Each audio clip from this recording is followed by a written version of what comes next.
इफिसियों उसका 3रा अध्याय उसके 16 पद से 19 पद को देखेंगे। Efficiency chapter 3 versus 16 to 19। कि वो अपनी महिमा के धन के अनुसार जी। तुम्हें ये दान दे हाँ। कि तुम उसके आत्मा से अपने भीतरी मनुष्यत्व में जी। सामर्थ पाकर बलवंत होते जाओ और विश्वास के द्वारा जी। मसीह तुम्हारे हृदय में बसे हाँ। कि तुम प्रेम में जड़ पकड़कर जी। और नेव डालकर जी। सब पवित्र लोगों के साथ हाँ। भली भांति समझने की शक्ति पाओ जी। कि उसकी चौड़ाई और लंबाई और ऊंचाई और गहराई कितनी है और मसीह के उस प्रेम को जान सको हाँ। जो ज्ञान से परे है जी। कि तुम परमेश्वर की सारी भरपूरी तक जी। परिपूर्ण हो जाओ। सारी भरपूरी तक परिपूर्ण हो जाओ। मेरे प्रियो, what is that one thing that you need most in life? वो चीज जो कि आपको अपने जीवन में सर्वप्रथम चाहिए है, वो क्या है? वो क्या चीज है जो कि सबसे ज्यादा आवश्यक है? वो क्या चीज है जिसको आप पहले दर्जे के ऊपर रखेंगे? क्या वो विश्वास है? क्या वो प्रेम है? क्या वो आशा है? क्या आप प्रार्थना को पहले स्थान के ऊपर रखेंगे? क्या वो परमेश्वर का वचन है? क्या वो कलीसिया है? क्या वो एक अच्छा शिक्षक है? क्या वो पवित्र आत्मा है? किस बात को आप सर्वप्रथम रखेंगे? What is that one thing that you need most in life? वो चीज जो कि आपको सबसे ज्यादा अपने जीवन में चाहिए है, वो क्या है? यह संसार में आप कुछ लोगों से बात करेंगे तो आपसे कहेंगे पैसा है। ढेर सारे लोगों का ऑप्शन होता है, सबसे आवश्यक क्या है?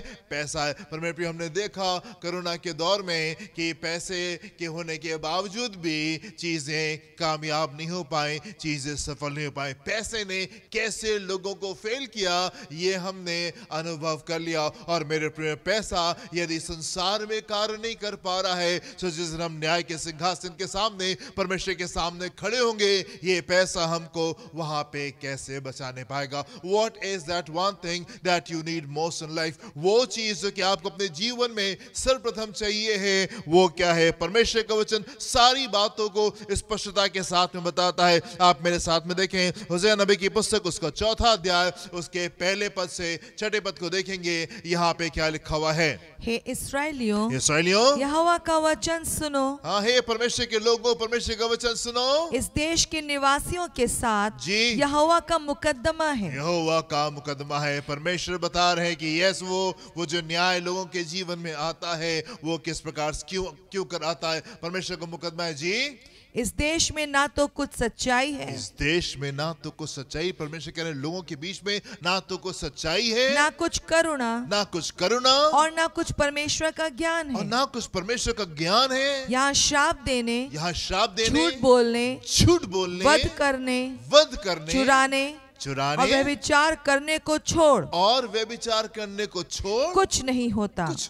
परमेश्वर अपनी निगाह से जब स्वर में देख रहे हैं, अपने एनालिसिस के साथ में बता रहे हैं, यस, पृथ्वी के ऊपर, उसके लोगों के बीच में, संसार में क्या हो रहा है। जी आगे, वे व्यवस्था की सीमा को लांग कर व्यवस्था की सीमा को लांग कर कुकर्म करते हैं और खून ही खून होता रहता है। इस कारण ये देश विलाप करेगा। इस कारण परमेश्वर कह रहे हैं ये देश विलाप करेगा। और मैदान के जीव जंतुओं और आकाश के पक्षियों समेत उसके सब निवासी कुम्हला जाएंगे और समुद्र की मछलियां भी नष्ट हो जाएंगी। देखो, कोई वाद विवाद ना करे, ना कोई उल्हाना दे, क्योंकि तेरे लोग तो याजकों से वाद विवाद करने वालों के समान है। तू दिन दोपहरी ठोकर खाएगा और रात को भविष्यवक्ता भी ठोकर खाएगा और रात को भविष्यवक्ता भी तेरे साथ ठोकर खाएगा। और मैं तेरी माता का नाश करूंगा मेरे ज्ञान के ना होने से, ज्ञान के ना होने से मेरी प्रजा नष्ट हो गई।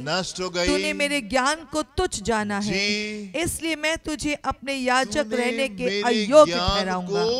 तुच्छ जाना है। परमेश्वर कह रहे तूने मेरे ज्ञान को, मेरी प्रजा जो है वो ज्ञान मेरे प्रति ज्ञान ना होने के कारण जो है वो नाश हो रही है। एंड क्योंकि तुमने मेरे ज्ञान को तुच्छ जाना है, इसलिए मैं तुझे अपना याजक रहने के अयोग्य ठहराऊंगा जी, इसलिए कि तूने अपने परमेश्वर की व्यवस्था को तज दिया है जी, मैं भी तेरे बाल बच्चों को छोड़ दूंगा। जी जी ना, परमेश्वर का वचन यहाँ बहुत स्पष्ट के साथ में बहुत ढेर सारी बातें कह रहा है, पर हम सिर्फ एक बात के ऊपर ध्यान देंगे और वही कि परमेश्वर का वचन कह रहा है कि ज्ञान ना होने की वजह से, मेरे प्रति, परमेश्वर के प्रति ज्ञान ना होने की वजह से प्रजा जो है, मेरी प्रजा जो है वो नाश हो जा रही। What is that one thing that you need most in life? वो चीज जो कि सर्वप्रथम है, वो चीज जो कि आपको सबसे ज्यादा अपने जीवन में चाहिए है, वो क्या है? वो है परमेश्वर के विषय का ज्ञान। परमेश्वर के बारे में आपको जानना सबसे ज्यादा आवश्यक है। मेरे प्रिय, हम देखते हैं परमेश्वर के वचन में अब्राहम और लूत साथ में रहा करते थे। अब्राहम का भतीजा था, लूत उसके साथ में रहता था। परमेश्वर ने अब्राहम को बुलाया, लूत भी उसके साथ में हो लिया। एंड परमेश्वर अब्राहम को आशीष दे रहे थे और लूत भी उसके साथ में आशीषित हो रहा था। ढेर सारे आश्चर्य कर्मों को देख रहे थे, ढेर सारे चमत्कारों को देख रहे थे, परमेश्वर की उपस्थिति को अपने बीच में महसूस करते थे, परमेश्वर के ढेर सारे कार्यों को ये अपने बीच में ये महसूस करते थे। पर एक मोड़ आता है मेरे प्रियो, और वहां पे लूत जो है वो संसार को चुन लेता है और अब्राहम जो है वो परमेश्वर के साथ में कहीं आगे निकल जाता है। ऐसा क्या हुआ और ऐसा क्यों हुआ कि लूत जो है वो परमेश्वर के रास्ते से हट करके ये जो है पैसे के रास्ते के ऊपर संसार की ओर, सदोम की वादी की ओर ये निकल जाता है? ऐसा क्यों हुआ? ऐसा इसलिए होने पाया मेरे प्रियो क्योंकि लूत का ज्ञान जो परमेश्वर के विषय में था वो सिद्ध नहीं था, वो कंप्लीट नहीं था। कहीं ना कहीं उसके जीवन में परमेश्वर के विषय में जो ज्ञान था वो अधूरा था और वो काफी नहीं था। और हम इसलिए देखते हैं कि लूत जो है वो अब्राहम से दूर हो जाता है। What is that one thing that you need most in life? वो चीज जो कि आपको अपने जीवन में सबसे ज्यादा चाहिए है, और वो क्या है? और वो परमेश्वर के विषय का ज्ञान है जो कि आपके जीवन में होना बहुत ही ज्यादा आवश्यक है। हम देखेंगे भजन संहिता उसका 97 उसका दूसरे पद को देखेंगे। यहाँ पे क्या लिखा हुआ है? बादल और अंधकार, बादल और अंधकार उसके चारों ओर है। परमेश्वर के चारों ओर है। उसके सिंहासन का मूल धर्म और न्याय है। वन मोर टाइम, बादल और अंधकार उसके चारों ओर है। परमेश्वर के चारों ओर है। उसके सिंहासन का मूल जी धर्म और न्याय है। बादल और अंधकार चारों ओर से परमेश्वर को घेरे हुए हैं। ये परमेश्वर का वचन कह रहा है, ये परमेश्वर वचन कह रहा है। पर बादल और अंधकार जो है वो उसको घेरे हुए। और पद को देखें, भजन संहिता 18 उसके 11वें पद को देखेंगे। यहाँ पे क्या लिखा हुआ है?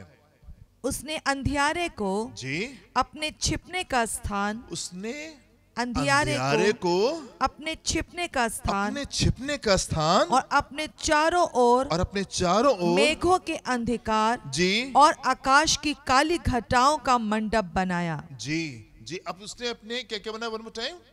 उसने अंधियारे को अपने छिपने का स्थान, वचन कह रहा है परमेश्वर ने अंधियारे को अपने छिपने का स्थान और अपने चारों ओर के मेघों के अंधकार और आकाश की काली घटाओं का मंडप बनाया। You know the idea that God gave and the people had in the Old Testament times, पुराने नियम के समय में उस जमाने में जो लोगों को आइडिया था परमेश्वर के बारे में, जो लोगों की सोच थी परमेश्वर के बारे में, और वो ये थी कि परमेश्वर जो है वो काले घने बादलों के बीच में वो रहते हैं। और ये इसलिए था क्योंकि एवरी टाइम परमेश्वर जब इस्राएलियों से बात करने के लिए, मूसा से बात करने के लिए आते थे, या जब कभी वो मंदिर में परमेश्वर की उपस्थिति होती थी, सो वो बादल में से होकर के परमेश्वर जो थे वो बात करते थे। वो बादल का खंबा उनके साथ में 40 साल तक के चलता रहा। जब कभी वो बादल खंबा उड़ जाता था तो लोग अपने तंबू को उठा लेते थे, और जहां कहीं भी बादल का खंबा जो था वो ठहर जाता था, वहां पे वो लोग भी लोग भी आकर के ठहर जाते थे। बड़ी अच्छी पहचान थी उनकी इस बादल के साथ में। जब परमेश्वर मूसा से बात करते थे सो परमेश्वर बादलों में होकर, घने बादलों में, काले घने बादलों में होकर के वो पर्वत के ऊपर उतरा करते थे। एंड इसलिए इन लोगों की ये धारणा थी। आप देखिए इसके 9वें पद में क्या लिखा हुआ है, Psalm 89।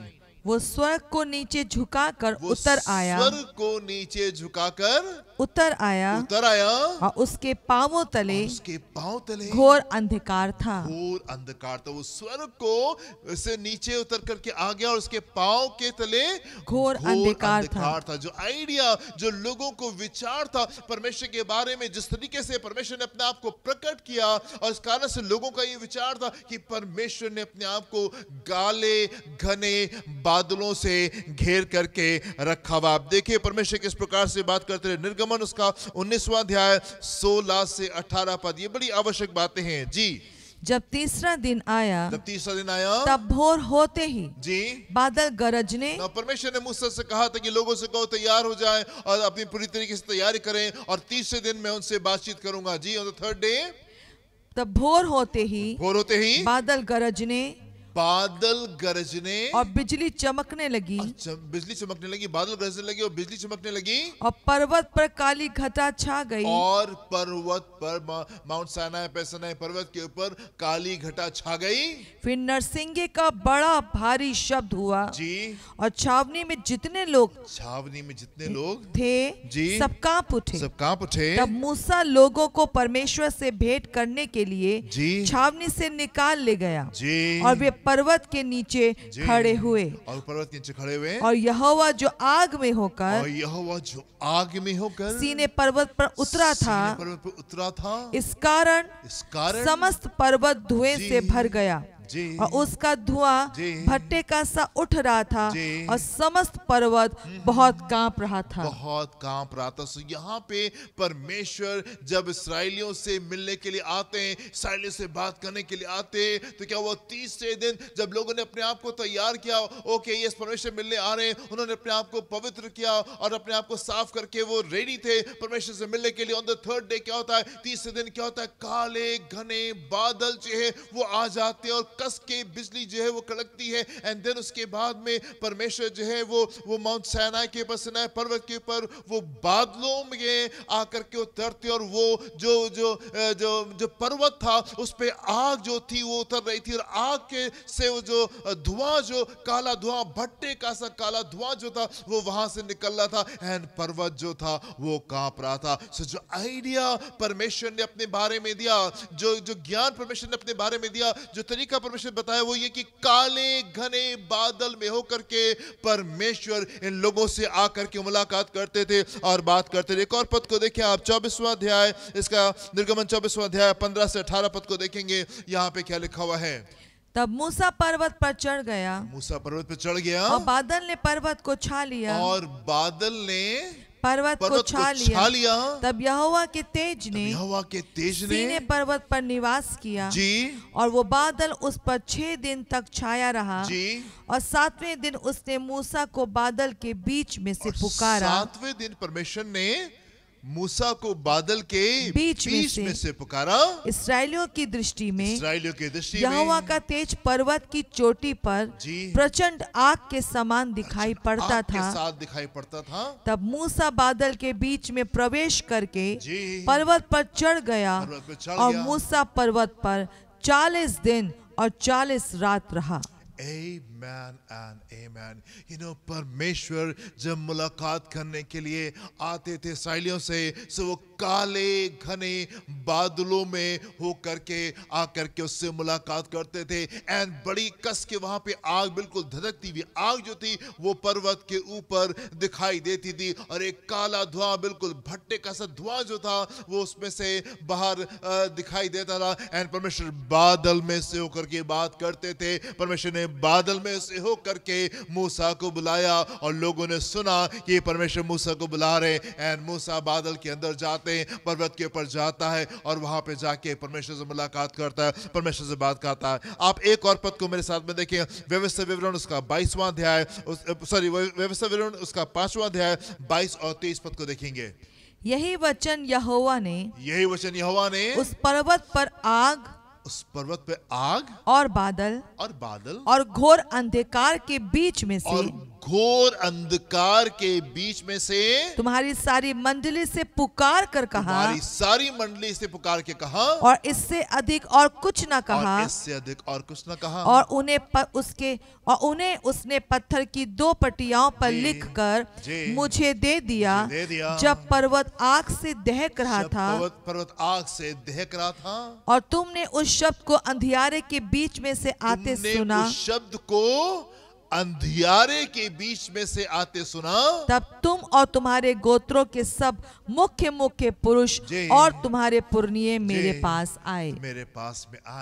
परमेश्वर जो था वो काले घने बादल में से हो करके वो बात क्या करता था। जब कभी परमेश्वर पर्वत के ऊपर आते थे मुलाकात करने के लिए, काले घने बादलों के साथ में आते थे। सुनाओ, यहाँ पे एक बड़ा प्रश्न ये है कि क्यों परमेश्वर उन काले घने बादलों से आते थे और अंधकार के बीच में से होकर के वो क्यों पुकारते थे। ये बादल तो चमकीला भी हो सकता था, ये बादल तो सुनहरा भी हो सकता था, लाइट के साथ में हो सकता था, ये अंधकार का क्यों था। ये काले वाले बादल से परमेश्वर क्यों बात करते। एवरी टाइम परमेश्वर आते वो चमकीला बादल होता, वो लाइट वाला बादल होता, वो सुनहरा वाला बादल होता तो कितना अच्छा लगता। क्योंकि रोशनी की तुलना, हम परमेश्वर की तुलना तो रोशनी के साथ में करते हैं, राइट। हम ज्ञान की तुलना तो हम रोशनी के साथ में करते हैं। सो ये ज्यादा बेहतर होता कि परमेश्वर एक सफेद बादल में से आते,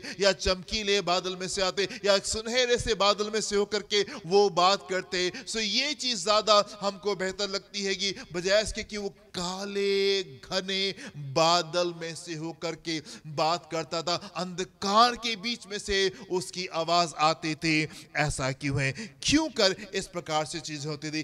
अंधकार जो है, रोशनी जो है वो ज्ञान को दिखाती है, और अंधकार जो है वो उस बात को दिखाता है कि ज्ञान नहीं है, ज्ञान के अभाव को दिखाता है। ये काला घना अंधकार जो है ये दिखाता है कि उसकी उपस्थिति में प्रवेश करना ये आसान नहीं है। ये इनएक्सेसिबिलिटी को दिखाता है कि आप वहां तक के पहुंच नहीं सकते। ये काला घनापन जो है इस बात को दिखाता है कि ज्ञान जो है बहुत सीमित है, बहुत थोड़ा सा है, ज्ञान ज्यादा नहीं है। ज्ञान तो रोशनी जो है वो ज्ञान को दिखाती है, अंधकार जो है वो उस बात को दिखाता है कि नहीं, आप वहां पे पहुंच नहीं सकते। इट इज इम्पेनेट्रेबल, उसको आप पेनिट्रेट नहीं कर सकते, आप उसके अंदर आप प्रवेश नहीं कर सकते। एंड ज्ञान जो है वो बहुत सीमित है, ये इस बात को दिखाता है। मेरे पे वो परमेश्वर जो सामर्थी परमेश्वर है, मेरे पे कैसे हम उसको जान सकते। He is such a mighty God, वो इतना सामर्थी,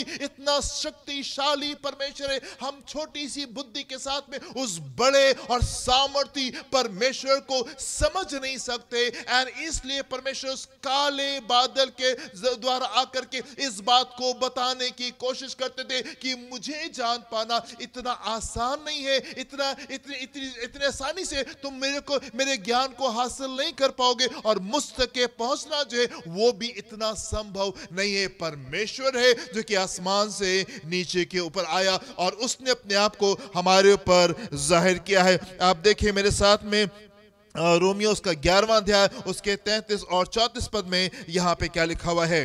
रोमन्स 11:33 and 34। आहा परमेश्वर का धन, आहा परमेश्वर का धन और बुद्धि और ज्ञान क्या ही गंभीर है, परमेश्वर का धन और बुद्धि और ज्ञान क्या ही गंभीर है। उसके विचार कैसे अतः और उसके मार्ग कैसे अगम है। प्रभु की बुद्धि को किसने जाना। परमेश्वर वचन कह रहा है, परमेश्वर अपने वचन में कह रहे हैं, परमेश्वर की बुद्धि को किसने जाना, या उसका मंत्री कौन हुआ। उसका मंत्री कौन हो सकता है। परमेश्वर की बातें हैं, they are unsearchable, वो इतनी गहरी है, इतनी विशाल है, इतनी बड़ी कि वो हमारे समझ से परे है, हमारे समझ से परे। डार्क क्लाउड के द्वारा, काले बादलों के द्वारा परमेश्वर इसीलिए बात कर रहे थे, वो बता रहे थे इट इज इनकॉम्प्रिहेंसिबल, तुम उसको समझ सको, ये तुमसे बाहर की बात है कि तुम उसको समझ सको। अंधकार, क्योंकि यस परमेश्वर के विषय का ज्ञान हमको बहुत थोड़ा सा हम उसके बारे में जानते, अभी वो अंधकार है, अभी वो रोशनी में हम नहीं प्रवेश कर पाए, हम उस ज्ञान को पूरी तरीके से हम नहीं जानते, इसलिए वो काले घने बादल में से होकर के बात करता था।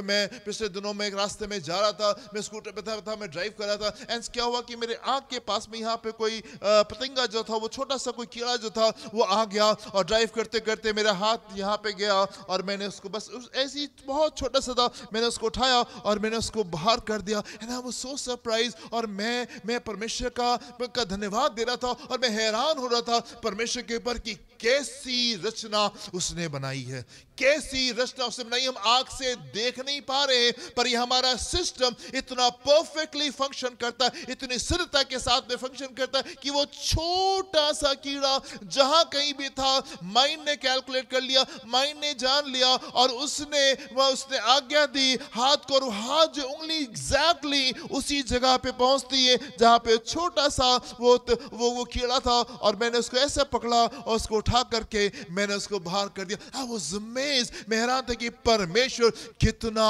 अद्भुत और कितना सामर्थी परमेश्वर है, कितना अद्भुत और कितना सामर्थ्य परमेश्वर। मेरे पे उसने कहा और चीजें हो गई, उसने कह दिया अंधकार के बीच में, उसने कहा रोशनी हो जाओ और रोशनी हो गई। दिस इज इनकॉम्प्रिहेंसिबल, ये हमारी समझ से कहीं बाहर की बातें हैं कि कैसे उसने चीजों की रचना की, कैसे उसने बोल दिया और अंधकार के बीच में रोशनी आ गई, कैसे सब कुछ को उसने कुछ भी नहीं से उसने क्रिएट किया। ये हमारी समझ से बाहर की बात। He is a mighty God, वो सामर्थी परमेश्वर। उसने कह दिया पेड़ बन जाओ और वो बन गए, उसने कह दिया जानवर बन जाओ और वो बन गए, उसने कह दिया नदियां बन जाओ और वो बन गए। He spoke and things came into order, उसने बोल दिया और वो चीजें हो गई। He is a mighty God, and वो इनकॉम्प्रिहेंसिबल है, हम समझ नहीं सकते उसको, हम समझ नहीं सकते, इतना सामर्थी वो परमेश्वर।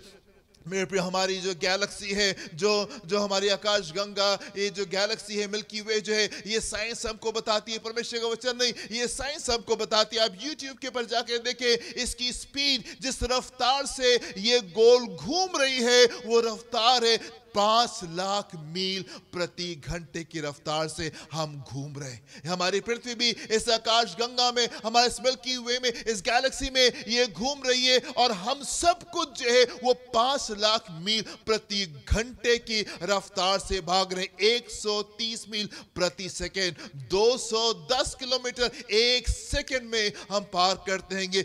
210 किलोमीटर एक सेकेंड में, दिस इज द स्पीड। ये वो स्पीड है जिसमें ये गैलेक्सी स्पिन कर रही है, नाच रही है, एंड ये वो परमेश्वर की सामर्थ्य है, ये वो परमेश्वर की सामर्थ्य। 100 किलोमीटर 150 किलोमीटर प्रति घंटे की रफ्तार से जब हम गाड़ियों पे चलते हैं तो हम जो होते हैं वो हिलने लगते हैं, बाप रे बाप बहुत कसके स्पीड है। पर ये हमारी गैलेक्सी जो मूव कर रही है, ये मूव कर रही है कि 5 लाख मील प्रति घंटे की रफ्तार से एक सेकेंड में 210 किलोमीटर ये क्रॉस करने पाती है। Our God is a mighty God, and ये वो सामर्थ्य परमेश्वर जिसने कहा और चीजें हो गई, और जिसने सब कुछ को कुछ भी नहीं से उसने बनाया। जब ये पृथ्वी के ऊपर आता है, प्रभु यीशु मसीह जब संसार में आए, पृथ्वी के ऊपर आए, जिस किसी को वो छू रहे थे वो चंगा हुआ जा रहा था। प्रभु ने कह दिया और चीजें उसी समय हो रही थी। अंधे देख रहे थे, गूंगे बोल रहे थे,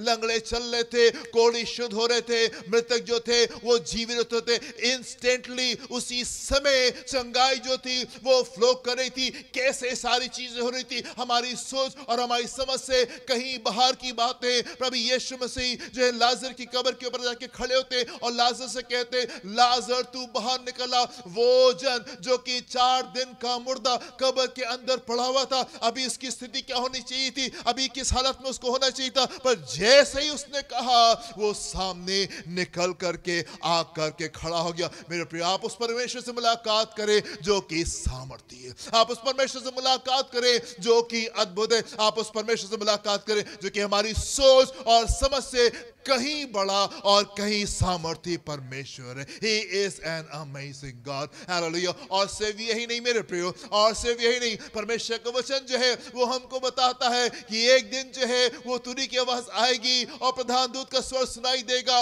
एंड वो जो मृतक है, जो मसीह में मर गए, जो कि सालों से मरे हुए, सिर्फ 4 दिन के मुर्दे की बात नहीं है, जो कि 40 साल से, 400 साल से और 4000 साल से जो प्रभु में जो लोग सो गए हैं, मेरे प्रियो से बताता है कब्रें खुल जाएंगी और जो है जो मृतक है वो जी उठेंगे और वो हमसे पहले बादलों पर उठा लिए जाएंगे और उसके बाद में हम जो जीवित होंगे हम बादलों पर उठा लिए जाएंगे। एंड पलक झपकते सब कुछ बदल जाएगा। In a moment, in a twinkling of an eye, बिल्कुल पलक झपकते सारी चीजें जो है वो बदल जाएंगी। अमेजिंग गॉड, पावरफुल गॉड, सामर्थी परमेश्वर, आपकी सोच और आपकी कल्पना से कहीं बड़ा, कहीं सामर्थी परमेश्वर। One more time, Romans chapter 8 33 और 34 को देखें, कितना सामर्थी वो ये परमेश्वर है। जी एक बार फिर से, आहा परमेश्वर का ज्ञान, आहा परमेश्वर का धन और बुद्धि और ज्ञान क्या ही गंभीर है, क्या ही गंभीर है,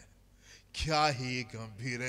इट इज सो अमेजिंग। ये कितने हैरान करने वाली बात है। क्या ही गंभीर है जी, उसके विचार कैसे अथाह हैं, कैसे अथाह हैं, और उसके मार्ग जी कैसे अगम्य है, कैसे गम है। प्रभु की बुद्धि को किसने जाना, प्रभु की बुद्धि को कौन जान सकता है, प्रभु की बुद्धि को किसने जाना, या उसका मंत्री कौन हुआ, कौन हो सकता है। He is an amazing God. He is a powerful God. हम में से हर एक जन के पास में परमेश्वर के विषय का ज्ञान होता है। हमें से हर एक जन परमेश्वर के बारे में कुछ ना कुछ ज्ञान को जरूर से रखता है, पर हर एक जन का ज्ञान ना तो सिद्ध होता है, ना तो कंप्लीट होता है और ना ही सही होता है। कई बार हम बड़े अजीब सी कल्पनाएं जो है वो परमेश्वर के बारे में रखते हैं। कई बार हम बड़ी गलत धारणा जो है वो परमेश्वर के बारे में रखते हैं। हमें से हर एक जन के बारे में परमेश्वर के विषय का ज्ञान होता है। और मैं आपसे कहना चाहता हूं, जब तक कि आप परमेश्वर के वचन को नहीं पढ़ेंगे, जब तक कि आप परमेश्वर को व्यक्तिगत रीति से आप नहीं अनुभव करेंगे, आप उसके विषय में सही ज्ञान को कभी हासिल नहीं कर पाएंगे। Unless you know him personally, unless you meet him in the word, जब तक कि आपकी मुलाकात परमेश्वर से उसके वचन में नहीं होगी, जब तक कि आपकी मुलाकात परमेश्वर से व्यक्तिगत रीति से नहीं होगी, मैं आपसे कहना चाहता हूं मेरे प्रियो कि आप कभी भी उसको बेहतर तरीके से नहीं जानने पाएंगे। जो भी आप उसके बारे में जानते हैं वो अभी गड़बड़ है। जो भी आप उसके बारे में जानते हो वो बहुत थोड़ा सा है और बिल्कुल काम की वो ज्ञान नहीं है, अगर आपने परमेश्वर के वचन से परमेश्वर के ज्ञान को हासिल नहीं किया हुआ है। हर एक जन के पास में परमेश्वर के विषय का ज्ञान होता है, पर सबका ज्ञान जो होता है वो सिद्ध नहीं होता, वो परफेक्ट नहीं होता, वो काफी नहीं होता। कई बार हमारा ज्ञान जो होता है वो बहुत गड़बड़ होता है, इट इज फ्लॉड, करप्ट होता है। गलत धारणाओं के साथ में हम परमेश्वर के पास में आते हैं। परमेश्वर के वचन में एक जन है जिसको परमेश्वर ने 1 तोड़ा दिया और उसने उस तोड़े के साथ में क्या किया, वो डर गया और जा करके उसने छुपा लिया। जब परमेश्वर वापस आए और उससे कहा ओके ठीक है हिसाब दो, सो वो आ करके कहता है कि मुझे मालूम था कि तो आप जो वो एक सख्त स्वामी हो। आई न्यू, मुझे पता था कि तुम सख्त स्वामी हो और तुम वहां पे काटते हो जहां पे तुम बोते नहीं हो, और इसलिए मैं डर गया था और इसलिए मैंने इस तोड़े को मैंने जा करके छुपा दिया था। कहां से उसको ये ज्ञान मिला कि परमेश्वर एक सख्त परमेश्वर है? कहां से उसको ये ज्ञान मिला कि जहां वो नहीं बोता है वहां से भी काट लेता है और वो क्रूर परमेश्वर? कहां से इस जन को ये ज्ञान मिला? परमेश्वर तो भले परमेश्वर है, परमेश्वर दया करने वाले परमेश्वर, परमेश्वर तो भरपूरी से हमको चीजों को देने वाले परमेश्वर है। इस जन का ज्ञान परमेश्वर के विषय में जो था वो फ्लॉड था, वो गड़बड़ था, गलत चीजों को सोच करके चल रहा था। एंड इसलिए इसने अपने जीवन में परमेश्वर की आशीषों को नहीं पर परमेश्वर के न्याय को इसने अपने जीवन में देखा। कैन के बारे में लिखा हुआ है, परमेश्वर कैन से कहते हैं यदि तू वो करे जो सही है, जो ठीक है, सो क्या परमेश्वर तुझे ग्रहण नहीं करेगा? कैन के पास में धारणा थी कि हम गलत भी कर सकते हैं और फिर भी हम परमेश्वर की उपस्थिति में हम निकल करके आ सकते हैं और परमेश्वर हमको ग्रहण कर लेंगे। लेकिन परमेश्वर ने उससे कहा ना ना, ये बात गलत है, ऐसा होने नहीं जा रहा है। कैन की जो सोच थी परमेश्वर के बारे में वो गलत सोच थी। यहाँ पे हम नए नियम में हम पाते हैं एक जन 38 साल से वो पूल के पास में बैठ करके इंतजार कर रहा था कि वो चंगा होने पाए। प्रभु यीशु मसीह उसके पास में आते और उससे कहते तुम इतने साल से यहाँ पे इंतजार कर रहे हो, क्या तुम्हारा कोई इरादा भी है? Do you want to get healed? क्या तुम चंगे होना चाहते हो? प्रभु उससे पूछते, उसका विचार, उसकी सोच जो परमेश्वर के बारे में थी वो ठीक नहीं थी, वो संकुचित थी, वो करप्ट थी, जिसकी वजह से वो चीजों को अपने जीवन में अनुभव नहीं कर पा रहा था। मेरे प्रिय अय्यूब की पत्नी के बारे में लिखा हुआ है कि वो अय्यूब से कहने लगी परमेश्वर को श्राप दो और तुम मर जाओ। अब तुम परमेश्वर को श्राप दो और तुम मर जाओ। हम इस्राएलियों को हमने देखा परमेश्वर के वचन में कि कैसे वो हर समय कुड़कुड़ाते रहते थे, हर समय बड़बड़ाते रहते थे। क्यों कुड़कुड़ा रहे थे?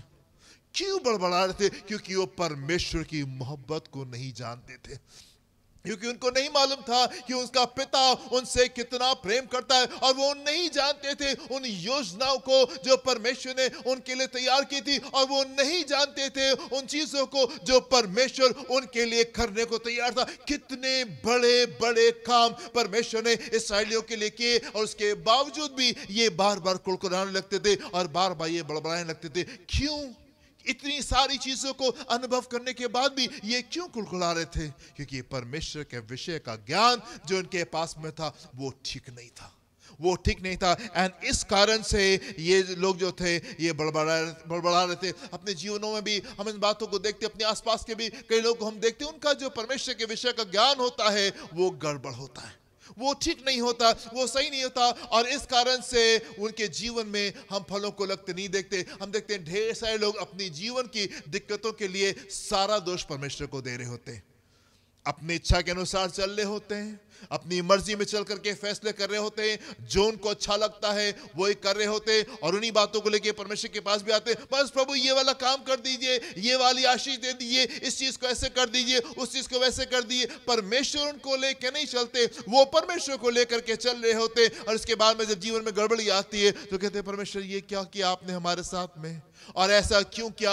आपने हमारे साथ में? अपने जीवन के फैसलों को नहीं देखते एंड सारा दोष जो है वो परमेश्वर को देते हैं। क्यों? क्योंकि उनके विषय उनका जो परमेश्वर के विषय का ज्ञान है वो ठीक नहीं होता। कई बार कुछ लोग जो होते हैं वो कलीसिया में आ जाते हैं और सोचते हैं कि नहीं प्रभु हम बहुत विश्वास करते हैं, अब सब कुछ ठीक हो जाना चाहिए, हम बस यहाँ पे आ गए हैं, आपके सामने आ गए हैं, आप प्रार्थना कीजिए और सब कुछ जो है हमारे जीवन में ठीक हो जाना चाहिए। पाप को छोड़ने को तैयार नहीं है, गलत बातों को छोड़ने के लिए तैयार नहीं है, परिवर्तन को अपने जीवन में लाने को तैयार नहीं है। और कई बार लोग सोचते हैं बस हम कलीसिया में आ गए हैं और अब सब कुछ जो है हमारे जीवन में बदल जाएगा। कई बार हमारी जो सोच होती है परमेश्वर के विषय में वो फ्लॉड होती है, वो करप्ट होती है, वो गलत धारणाओं के साथ में हम परमेश्वर के पास में आते हैं एंड इसलिए हम उसकी आशीषों को अपने जीवन में कई बार अनुभव नहीं कर पाते। इसलिए कई बार हम उसके आशीषों को अपने जीवन में अनुभव नहीं कर पाते। हम वापस अपने टेक्स्ट में आएंगे और देखेंगे इफिशियंस चैप्टर 3 वर्स 18 को देखेंगे। यहाँ पे क्या लिखा हुआ है? सब पवित्र लोगों के साथ में भली भांति समझने की शक्ति पाओ, भली भांति समझने की शक्ति पाओ कि उसकी चौड़ाई और लंबाई और ऊंचाई और गहराई कितनी सब पवित्र लोगों के साथ में भली भांति समझने की शक्ति पाओ कि उसकी चौड़ाई और लंबाई और ऊंचाई और गहराई कितनी है। हम में से हर एक जन के पास में परमेश्वर के विषय का ज्ञान होता है। परमेश्वर ढेर सारे लोगों के पास में जो परमेश्वर के विषय का ज्ञान होता है वो सीमित होता है। वो संकुचित होता है, कई बार वो फ्लॉड होता है, कई बार वो गलत होता है, कई बार वो गड़बड़ ज्ञान के साथ में हम परमेश्वर के साथ में चलते हैं और फिर अपनी जिंदगी को हम मिसअप पाते हैं, हम गड़बड़ी में पाते हैं। कैसे हम परमेश्वर को जानने पाएंगे? कैसे हम उस परमेश्वर को जानने पाएंगे जो कि इनकॉम्प्रिहेंसिबल है, जिसको कि हम समझ नहीं सकते? वो परमेश्वर जो कि काले बादलों में हो करके बात करता था, अंधकार के बीच में से होके बात करता था, इस बात को बताते हुए कि वो कितना सामर्थी है और कितना बड़ा है और उस तक के हमारा पहुंचना जो है वो नामुमकिन है और उसके ज्ञान को हासिल कर पाना हमारे लिए संभव नहीं कि हम कैसे उसको समझ सके। इतना ह्यूज है, इतना बड़ा है और हमारे पास में जिसके विषय का ज्ञान है वो बहुत थोड़ा सा। कैसे हम उस परमेश्वर को समझेंगे जो कि इतना बड़ा है? कैसे हम उसको जानेंगे? उसकी लंबाई, उसकी चौड़ाई, उसकी ऊंचाई, उसकी गहराई, हम कैसे इन बातों को समझने पाएंगे? आप देखें परमेश्वर के वचन में इसके बारे में भी साफ तरीके से लिखा हुआ है। लूका उसका 10वां अध्याय उसके 22वें पद को देखेंगे, यहाँ पे क्या लिखा हुआ है? मेरे पिता ने मुझे सब कुछ सौंप दिया है। मेरे पिता ने, प्रभु यीशु मसीह यहाँ पे कह रहे हैं, मेरे पिता ने मुझे सब कुछ सौंप दिया है और कोई नहीं जानता कि पुत्र कौन है, केवल पिता। और पिता कौन है, ये भी कोई नहीं जानता, केवल पुत्र के। और वो जिस पर पुत्र उसे प्रकट करना चाहे, उस पर प्रकट करना चाहे। प्रभु यीशु मसीह कह रहे हैं कि पिता ने सारी चीजें जो है वो मुझे दी, मेरे अधिकार में दी हैं और पुत्र को कोई नहीं जानता, केवल पिता जानता है और पिता को भी कोई नहीं जानता, सिर्फ पुत्र ही जानता है। यस, आप जानते हो, पर जो कुछ आप जानते हो वो ना जानने के बराबर है। कोई पिता को नहीं जानता पुत्र के सिवा, या सिर्फ वो लोग जिसके ऊपर पुत्र उसको प्रकट करे। The only way you can know God, सिर्फ एक ही तरीके से आप परमेश्वर को जान सकते हैं, उसकी लंबाई, उसकी चौड़ाई, उसकी ऊंचाई, उसकी गहराई, कितना सामर्थी परमेश्वर है। आप तभी जाने पाएंगे जब आप उसके निकटता में आएंगे और जब आप अनुमति देंगे कि परमेश्वर पुत्र प्रभु यीशु मसीह जो है वो आपके ऊपर उन बातों को प्रकट करे। ये ज्ञान परमेश्वर का ज्ञान है, ये ज्ञान परमेश्वर का ज्ञान है। एंड परमेश्वर कह रहे हैं, जो भी ज्ञान तुमको मेरे बारे में है, जो भी ज्ञान तुमको पिता के बारे में, पुत्र के बारे में है, पवित्र आत्मा के बारे में है, वो ना के बराबर। यू डोंट नो मी, तुम मुझे नहीं जानते हो, और जानना सिर्फ वही जान पाएगा जिसको पुत्र इन बातों को प्रकट करे, सिर्फ वो ही उन बातों को जान सकता है। What is that one thing that you need most in life? वो बात क्या है, वो चीज क्या है जो कि आपको सबसे ज्यादा अपने जीवन में आवश्यक है?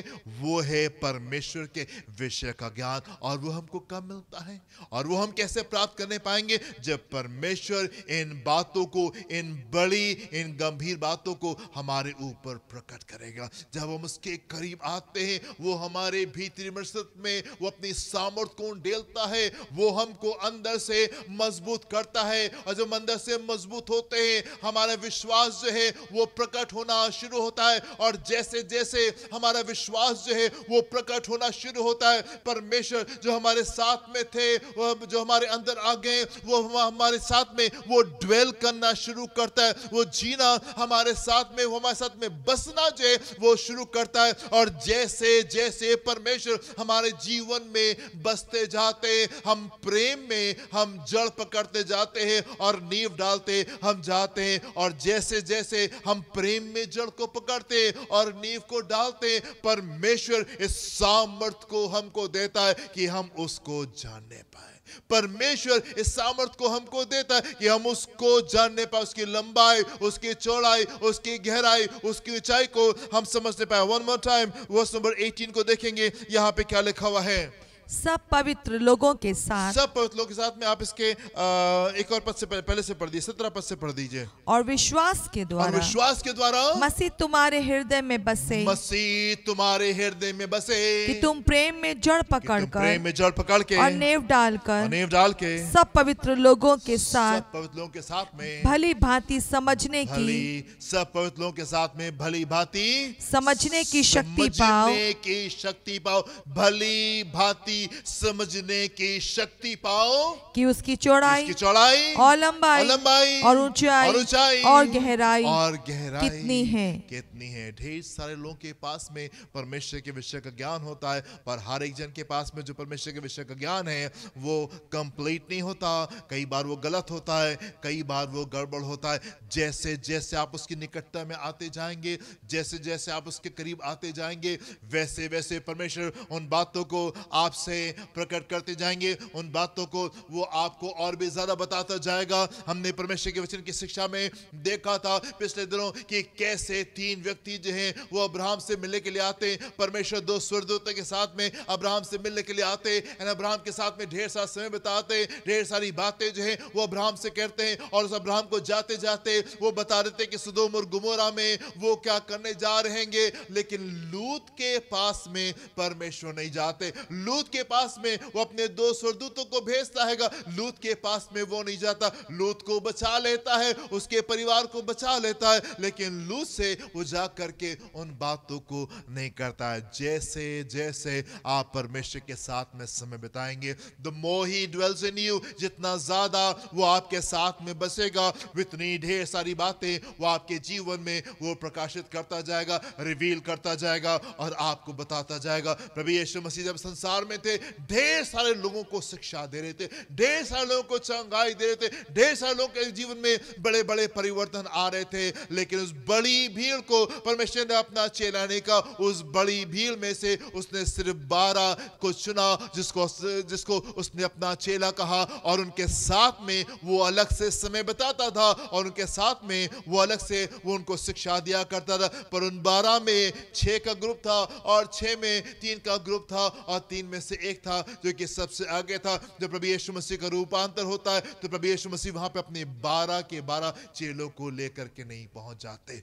वो उस ज्ञान को सिर्फ 3 लोगों के साथ में ही बांटते, अपने 3 चेलों के साथ में ही बांटते, सबके साथ में नहीं। बाकी के 9 जो थे वो पर्वत के नीचे रहे, सिर्फ 3 लोगों के साथ में प्रभु यीशु मसीह ऊपर की ओर जाते हैं। मेरे प्रिय, जैसे जैसे आप उसके साथ में समय को बिताते जाएंगे, परमेश्वर उस प्रकार से अपने आप को आपके ऊपर अपने आप को वो रिवील करता जाएगा, बताता जाएगा कि वो कैसा परमेश्वर है। एंड जैसे जैसे आप ज्ञान से बढ़ते जाएंगे, चीजें आपके जीवन में खूबसूरत होती जाएंगी, आपके जीवन में खूबसूरत होती जाएंगी। मेरे प्रिय, एक चीज जो हमारे जीवन में बहुत आवश्यक है, जो सबसे आवश्यक है, वो परमेश्वर के विषय का ज्ञान है। परमेश्वर के विषय ज्ञान है। सारी दिक्कतें, सारी प्रॉब्लम्स जो हैं वो यहीं से शुरू होती हैं। सारी दिक्कतें, सारी प्रॉब्लम इसी पॉइंट से शुरू होती है जब आपके पास में परमेश्वर के विषय का ज्ञान नहीं होता। क्यों आप पाप की ओर भाग जाते, क्यों हम झूठ की ओर जाते, क्यों हम चोरी की ओर जाते, क्यों हम व्यभिचार की ओर जाते, क्यों हम बलवे की ओर जाते, क्यों हम वचन को पढ़ना छोड़ देते, क्यों हम कलीसिया में आना छोड़ देते, क्यों 10 वांस देने में दिक्कत होती है, क्यों आज्ञाकारिता में दिक्कत होती है, कहां से निराशा आ जाती है, कहां से दुख आ जाता है, कहां से हम डिप्रेशन में चले जाते हैं, कहां से हम निराशा में चले जाते हैं, कहां से हमको लगता है कि अब सब कुछ बर्बाद हो गया और कुछ काम करने नहीं जा रहा, क्योंकि परमेश्वर के विषय का ज्ञान हमारे पास में नहीं होता। This is the point. ये वो जगह है जहां से सारी गड़बड़ियां शुरू होती हैं। एंड यदि आप चाहते हैं कि आप फिर से ना भटकें, यदि आप चाहते हैं कि फिर से आप ना बहकें, यदि आप चाहते कि फिर से आप दुख में नहीं जाएं, फिर से आप आंसू में नहीं जाएं, फिर से आप निराशा में नहीं जाएं, सो ये वो एरिया है जहां पे हमको काम करना सबसे ज्यादा आवश्यक है, परमेश्वर के विषय का ज्ञान।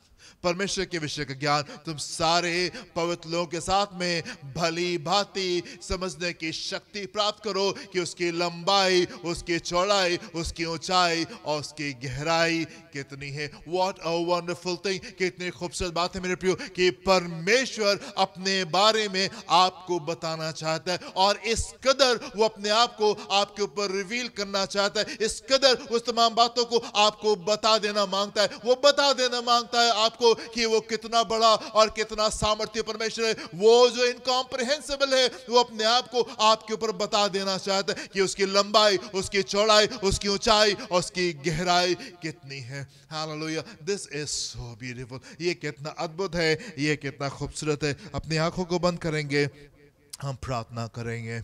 Thank you Jesus, hallelujah. धन्यवाद देना चाहते प्रभु, आपने हमको ढेर सारी आशीषें दी हैं, आपने हमको ढेर सारी बरकतें दी हैं, ढेर सारी अच्छी अच्छी चीजें खुदा आप हमारे जीवन में लेके आते हैं। ढेर सारी गवाहियों से आप हमारे जीवन को बढ़ते हैं, हमको उत्साह करने का मौका देते, हमको सेलिब्रेट करने का मौका देते। पिता आप हमारे जीवन को उत्साहित करते प्रभु, हमको खुशी देते, हमारे जीवन में खूबसूरत कामों करते। पर प्रभु ये कितना खूबसूरत है, ये कितना अद्भुत है, ये कितना डिफरेंट है, ये कितना पावरफुल है कि आप अपने आप को हमारे ऊपर प्रकाशित करना चाहते, रिवील करना चाहते, बताना चाहते कि आप कितने सामर्थी और कितने बड़े परमेश्वर होने पाए प्रभु, कि हम में से हर एक जन आपकी निकटता में इस कदर आने पाए, विश्वास में इस कदर बढ़ने पाए कि मसीह आप हमारे जीवनों में बसने पाए। और हम प्रार्थना करना चाहते प्रभु कि हम आप में, हम उस मोहब्बत में, हम उस सिद्ध प्रेम में हम जड़ पकड़ने पाए और हम नींव डालने पाए। और हम चाहते प्रभु कि हमको भली भांति